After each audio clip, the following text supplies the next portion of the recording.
grew up in an atheist family, but God used to meet me in our family garden down at a particular sort of old-fashioned tap. Invisible, kind, loving, and also I was really interested in God. So I used to ask kids at school, you know, what do you know about God? And eventually I found out you could become a Christian. So the person who was telling me about becoming a Christian said, well, can I do that? And they're like, oh no, you've got to wait for high school. And they went to high school to the Christian group there and said, oh no, we can't help you with that, but you can go to Billy Graham because he's coming soon. So I'm like putting all my hope like in Billy Graham, because this has been like a couple of years I've been trying to become a Christian.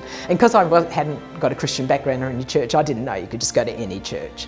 So anyway, I got to Billy Graham and I just sat on the edge of the chair because I knew that it was really hard to become a Christian. This was my one chance. And then when he says, you know, you can come down to the front and the buses will wait, I told the friends I was with, look, I'm going, see you soon, and shot down there. I was 12. It was just that he's the God of the universe and I have to give my life to him.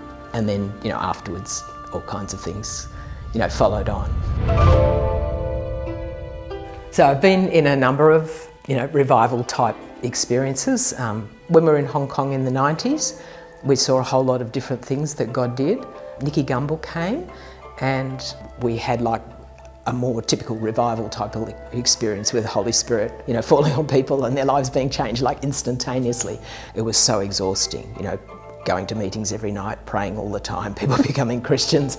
A lot of people on the floor, a lot of missionaries I knew on the floor who went down angry or tired and came up, you know, really refreshed in the spirit. And a lot of people became Christians after that. But the impact on the Christians, that was incredible. And for me personally, that's what flowed on and, you know, led to all the evangelism and discipleship and stuff that we did in our church. But another thing that happened was the Billy Graham crusade, which was in 1990 when we arrived. So one of the really moving moments was standing in a queue. There were thousands of people there, so really a lot of people holding our identity cards because you had to show your ID card to go in. So that was just really moving in silence, waiting to go in. You know, not just like whizzing in at the last minute, but waiting there for an hour or whatever. And then in the stadium, you know, when the time came to come forward, 10,000 people came forward on the night that I was there.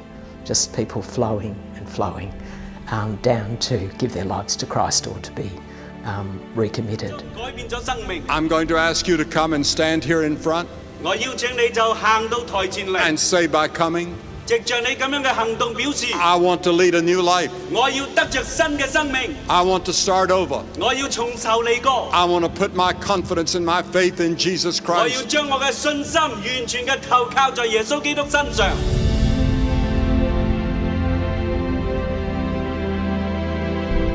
Yeah, I think more about God doing his work, whether it's one by one in a secret way or these wonderful times where he does something public that really strengthens people's faith.